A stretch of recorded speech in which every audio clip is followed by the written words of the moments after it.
So Lucas gets a promotion, and he does like Christopher Cross. He rides like the wind. He goes to Italy. He gets out of town. So instead, we sub Josh Pate in for the Lucas Panzica, who now, for some reason, since he's been in studio with me, has a God complex and decides that he can take off whenever he pleases. And is called the Lucas Panzica now instead of A. Well, he can't get his name on the show because my vanity will prevent that until the end of time. As has always been the case, yeah. I did genuinely ask him, I'm like, do you want to change the name of the show? Since he's moving in studio with me and Jackson is going to be in here, and he does not have that kind of a God complex that I do. So. Or was it one of those, well, no, you don't have to do that, when secretly his entire family is waiting on that switch to happen. They want to buy the merch. Side note, where's the merch? We've never done merch. I'm wearing everyone else's. I could be wearing yours. Well, that's fair, but we have not, our recruiting process has not been as vigorous as yours has, for those who are following Late Kick Live and the gas station wars that continue. Oh, you don't even know. I don't know. I just see what's on social media. I can't even imagine what's going on and how tightly contested that race is behind the scenes. We have talked about merch before, and then one lovely listener made me a Butt Rising Show t-shirt instead of a Buck Rising Show t-shirt, and I kind of settled on that as merch for the time being, and I haven't really pushed the issue since then. Well, perhaps I should. It is a very thorny field to get into, so if you're not ready to dive in head first, don't do it. Just settle for the butt stuff. If you take nothing else away today, that's the clip I want you to take. Paul Pierce, what? Josh Pate, Late Kick Live. Subscribe to the channel wherever it is that you get your podcast. You can find him there as well. Late Kick Live, of course, famously on YouTube. And the Late Kick Extra Pod is why you need that podcast feed information. You've had many great visits across various campuses in the world of college football, but one in particular that the audience cares about, your conversation with Josh Heupel and your visit to the University of Tennessee. Going into that what are you calling them? I am calling them visits, I guess, but it's the Pate State Speaker Series. The Pate State Speaker Series. So going into that edition of the Speaker Series, what did you have on the top of your mind that you wanted to get accomplished, and what did you learn that may have fallen in line with those preconceived notions about what the Vols are going to be in 2024, or might have changed your perspective? So, well, the one thing I wanted to know is, behind the scenes, how do they view that quarterback? Because he'll be the face of that team this year, nationally. Otherwise, I feel like Tennessee's kind of an anonymous good team, even in college football circles. So people know Nico's there. People know Heupel's there, offensive juggernaut. Like these are the first things that would come to mind when you think Tennessee. Well, they bristle at that a little bit. Not the quarterback part, but the perception that they're just chuck it downfield like that's their offense, because it's not. And it's not just their opinion. Like, you could put cold, hard data in front of someone. They're a 2,500-yard rushing team every year. They're a very, very balanced play-calling team every year. Now, the way that they call plays and the way they work in option progression stuff throughout play calling, it may be a little bit different, but they run the ball at you. And the other thing, and this is kind of what I talked to Heupel about, is when you're walking around the building there, I was there all day. And so I talked to most of the staff. You talked to a lot of the recruiting, player personnel folks, sports science folks. Everybody in the building's talking about defense. You would think you were at Iowa. Like, everyone's talking about defense. Everyone's talking about how underrated they are. They like their depth up front. The staff, defensively, they love. And so I knew he was already teed up. So I said, hey, folks think you're a pinball offense. They think you just chuck it downfield. What do you think about that? You can see him getting red. And he just goes and goes and goes, but he's not lying. He's not trying to propagandize you. He's telling the truth. And that's always the kind of team I look forward to watching. The team that may be mischaracterized nationally, because you get them into a big game and people have these talking points that have been cemented into their brain. And then all of a sudden they're watching Tennessee's got 184 and 2 touchdowns on the ground at the half. And you're saying, oh, this is an anomaly. It's not. It's who they are. Which is exactly what you need to be with a young quarterback, even though he's had some time to sit behind Joe Milton.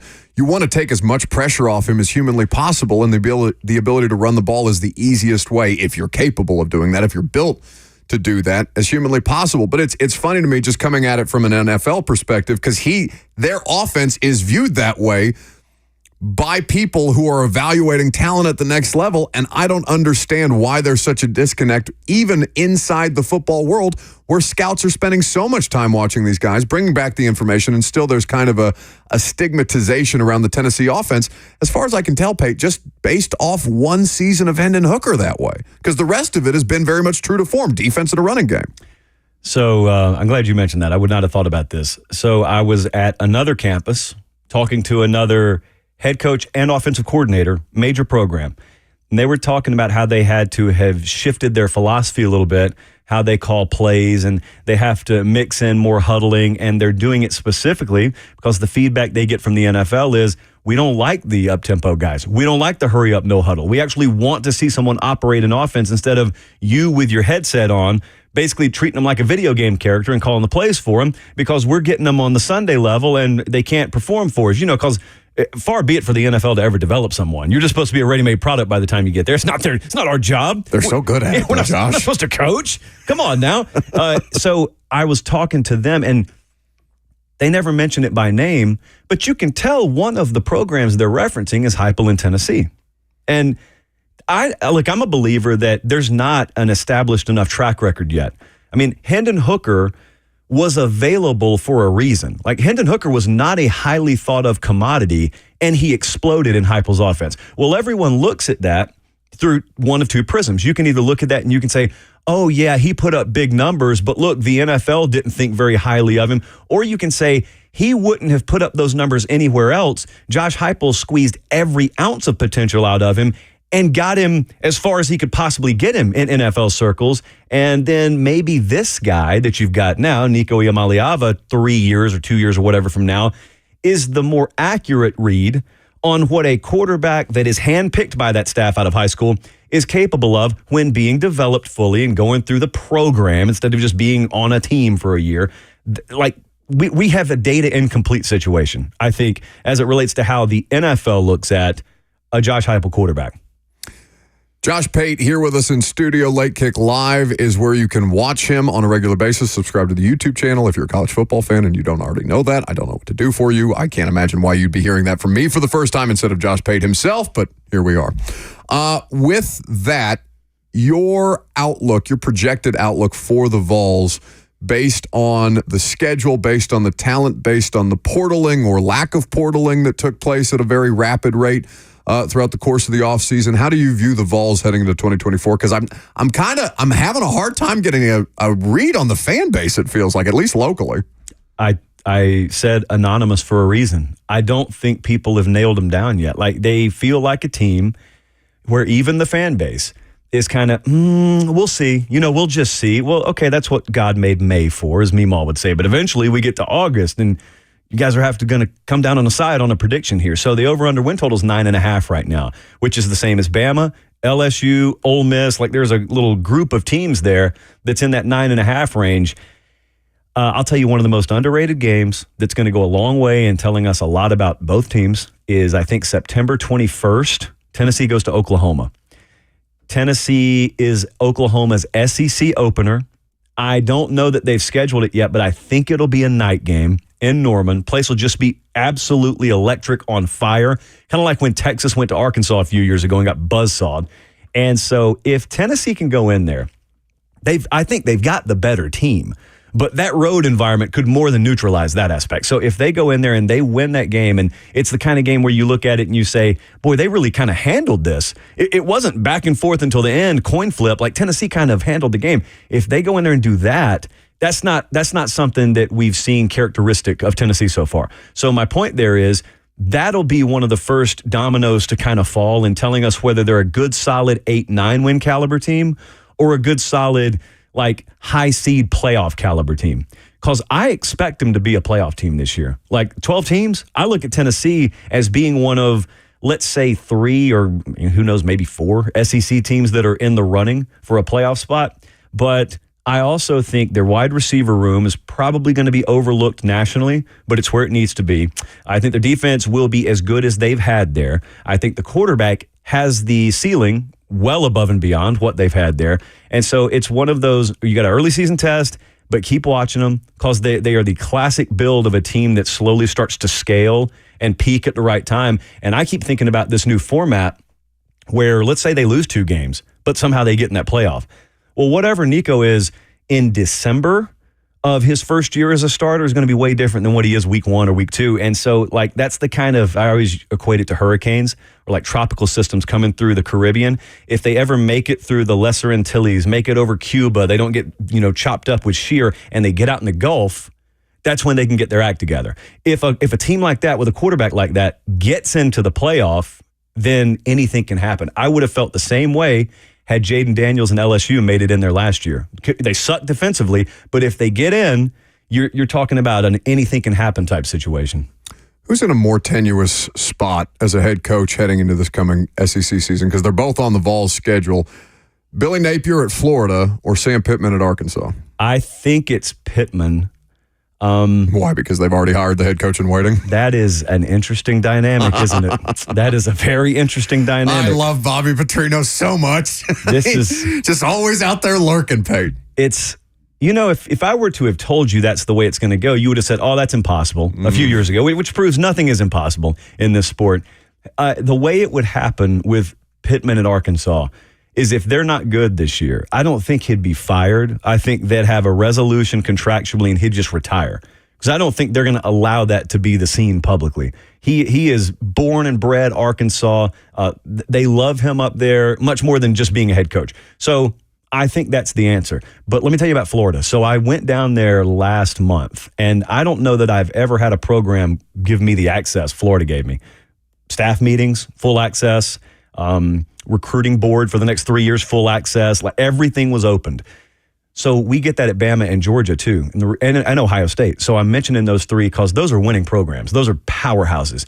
If I took you with me to those 3, and then I took you down to Florida, but I didn't tell you we were at Florida. I took all the logos off the wall. I just said, hey, Buck, look at this place.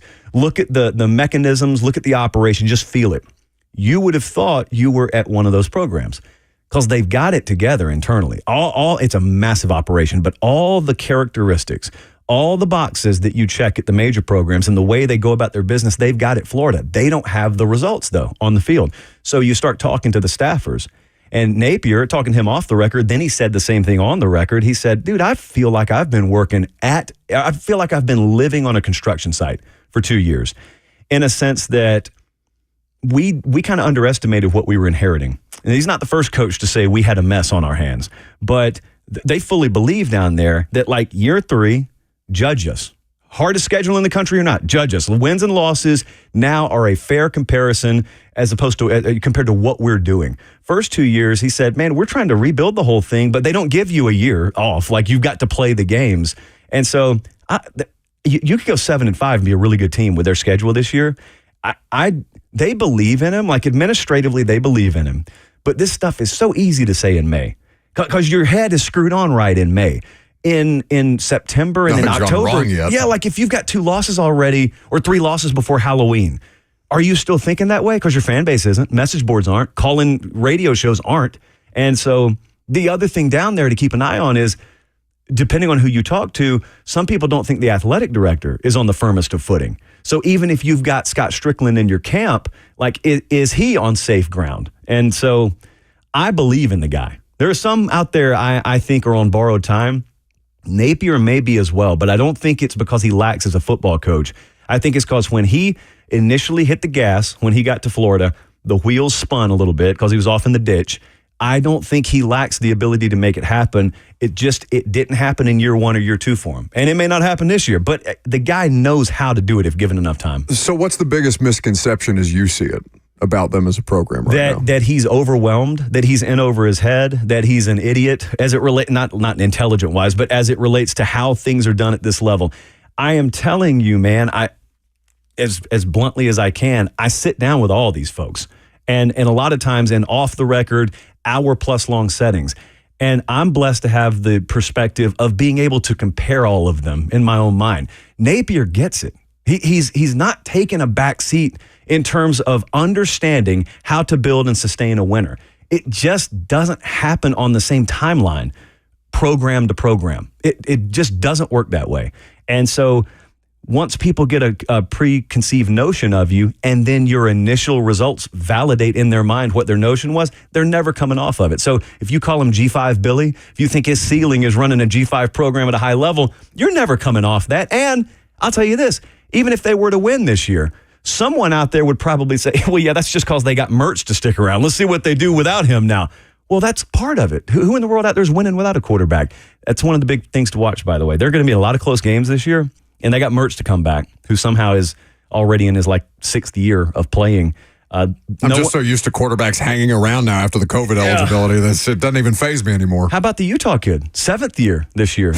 Cam Rising. He's got to be Cam Falling eventually.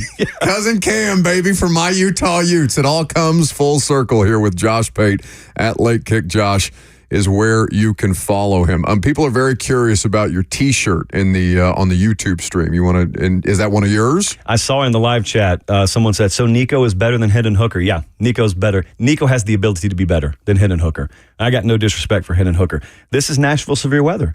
Oh, you bought a Nashville Severe Weather shirt. I support local brands when they're worth supporting, and this is look. This is right up my alley. That felt like a veiled shot. I was storm chasing in Oklahoma last week. I wore this. I also wear it to the gym where I'll be in 20 minutes. And I had people in Oklahoma asking me, what is that? We were in Shawnee, El Reno, Oklahoma. I said, don't even worry about it. Jackson wanted so badly to just talk about storm chasing with you today. He didn't want me to do any college football, even though he's a UT grad and wants to know about his football program. Well, we got that out of the way.